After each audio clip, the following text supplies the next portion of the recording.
आइए जानते हैं दो तीन इंपॉर्टेंट टर्म्स जो कि 2 नंबर के क्वेश्चन के लिए इंपॉर्टेंट है और ये डायरेक्टली रेगुलेट करता है आपके बायोलॉजिकल रिदम को। पहला वर्ड आता है जाइट बर।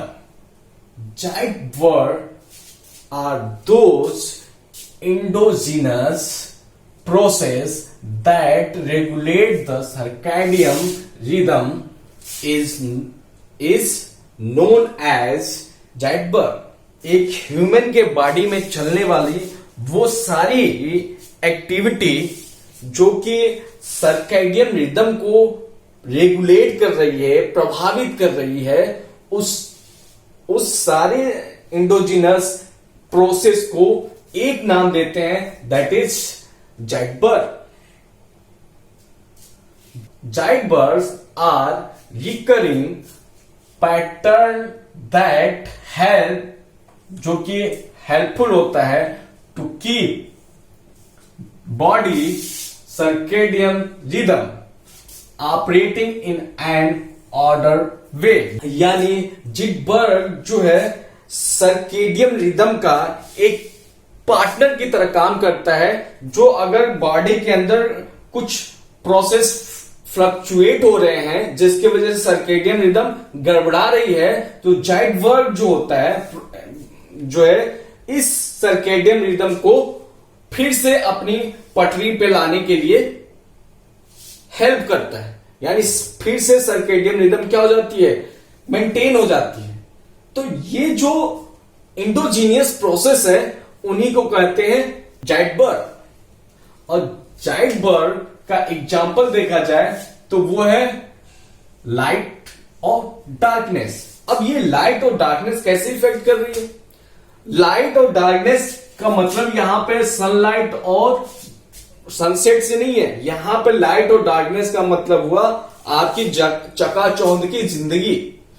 आप जो है शाम के बाद से इतने उजाले में है कि आपको पता ही नहीं चल रहा है कि आप रात हो गई है, दैट इज लाइट। या सुबह होने के बाद से आपने कमरे को इतना ढक दिया है कि वहां सूर्य की एक किरण नहीं पड़ रही है, यानी आप आर्टिफिशियल क्या बना दिए, डार्कनेस। दूसरा वार्म एंड कोल्ड, ठंडी और गर्मी। ईटिंग, फास्टिंग, खाना खाना और भूखे रहना। जब खाना खाना है खाना नहीं खा रहे हैं, और जब भूखे रहना है टाइम गैप चाहिए, वहां पर जो है आप कुचुर खा रहे हैं, that is the endogenous process.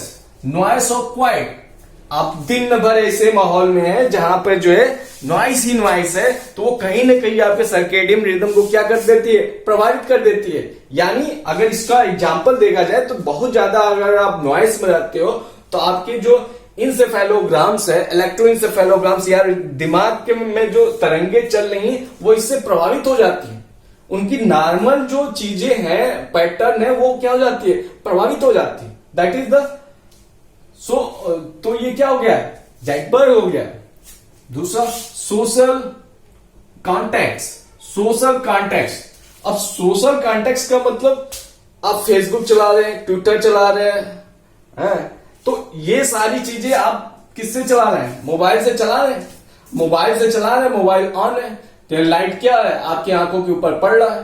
तो ये सोशल टाइमिंग जो है आपकी जो है कहीं ना कहीं आपके जो है सर्केडियन रिदम को प्रभावित करती है। नेक्स्ट देखा जाए आइसोलेशन। आइसोलेशन का मतलब हो गया आप समाज से कट गए, लोगों से मिलना जुलना बंद कर दिए, दैट इज द आइसोलेशन।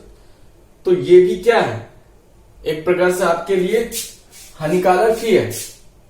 तो आइसोलेशन, बहुत ज्यादा आइसोलेशन भी आपके लिए नुकसानदायक है। ये भी कहीं ना कहीं सर्केडियन रिदम को क्या करती है, अफेक्ट करती है, या सर्केडियन रिदम को क्या वापस अपने पॉइंट पर लेके आने के लिए हेल्पफुल भी होती है।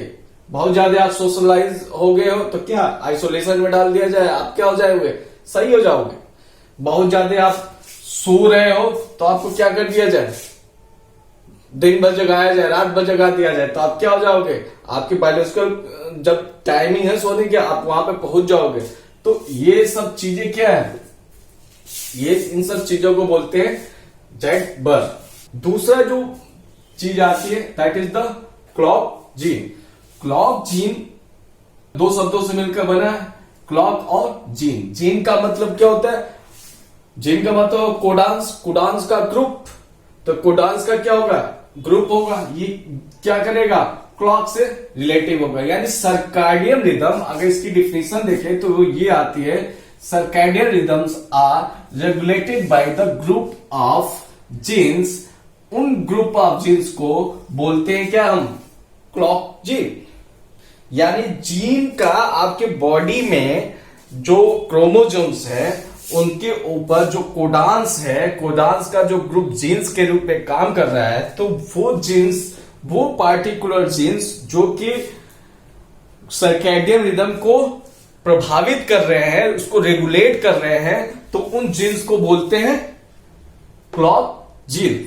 और मैमल्स में ढेर सारे क्लॉक जीन्स पाए जाते हैं, जिसमें से कुछ एग्जाम्पल के रूप में हम आपको बता रहे हैं। पहला है BMAL, capital B small M small A L number 1। इसका फुल फॉर्म देखा जाए तो ये है brain, M for muscles, A for aryl hydrocarbon receptor, nuclear translocator, और एल फॉर लाइक और 1 नंबर 1।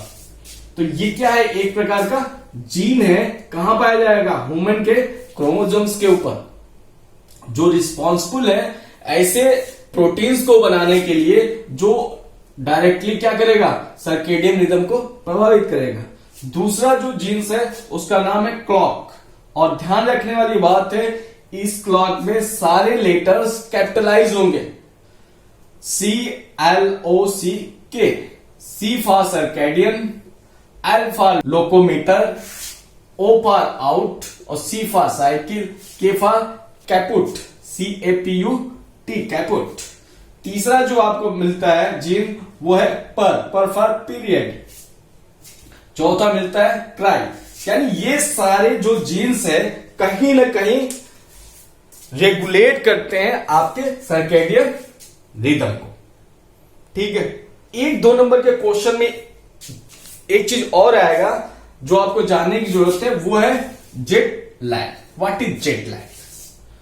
जेट लैग कुछ भी नहीं है, एक प्रकार का ये सर दर्द है या सिम्टम है जो कि अराइज होता है, जो कि इंसान महसूस करता है जब वह एक टाइम शिफ्ट से निकल के दूसरे टाइम शिफ्ट में जाता है। मतलब हमारी यहाँ की जो घड़ी है वो और जो यूएस के 24 घंटे की घड़ी है, उन दोनों घड़ियों के बीच में एक टाइम गैप पाया जाता है। जब हम हवाई जहाज से यात्रा करते हैं तो ये जो टाइम गैप है, इस चीज का पता तो हमें चलता नहीं है, बट हमारे बायोलॉजिकल क्लॉक को जो कि सिंक्रोनाइज है, जो कि हाइपोथैलेमस में प्रेजेंट है और सिंक्रोनाइज है हमारे अर्थ के साथ, तो उसको ये चीज पता चल जाता है। यानी ब्रेन आपका क्या हो जाता है, अफेक्टेड हो जाता है। और इस अफेक्टेड का जो साइड इफेक्ट आपको मिलता है इस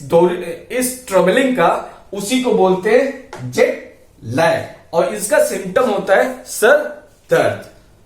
तो यानी जब आप यहां से यूएस जाते हैं, आपका सर दर्द हो रहा है, यानी आप समझ जाइए कि ये सिंपल से कोई चीज, कोई बीमारी नहीं है, बस ये सिंपल से क्या है, आपका टाइम का जो फ्लक्चुएशन हुआ है, उस फ्लक्चुएशन की वजह से जेट लैग आपको हुआ है। दूसरा, आजकल मॉडर्न युग में इसी का सबसे ज्यादा रोल है आपके जो है दिनचर्या को खराब करने में, that is the shift work. Shift work मतलब दिन का काम आपने कहां पर डाल दिया, रात में।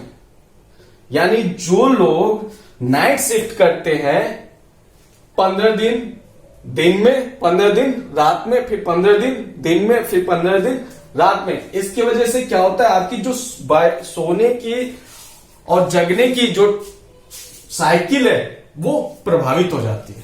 यानी बायोलॉजिकल क्लॉक आपका क्या हो जाता है, डैमेज हो जाता है, सोने और जगने वाला। वो अफेक्टेड हो जाता है, उसके वजह से आपका सर जो है दर्द करता है, भारीपन रहता है, अजीब अजीब सी जो है फीलिंग आती है, सुस्ती रहती है, तो वो उस चीज को बोलते हैं शिफ्ट वर्क।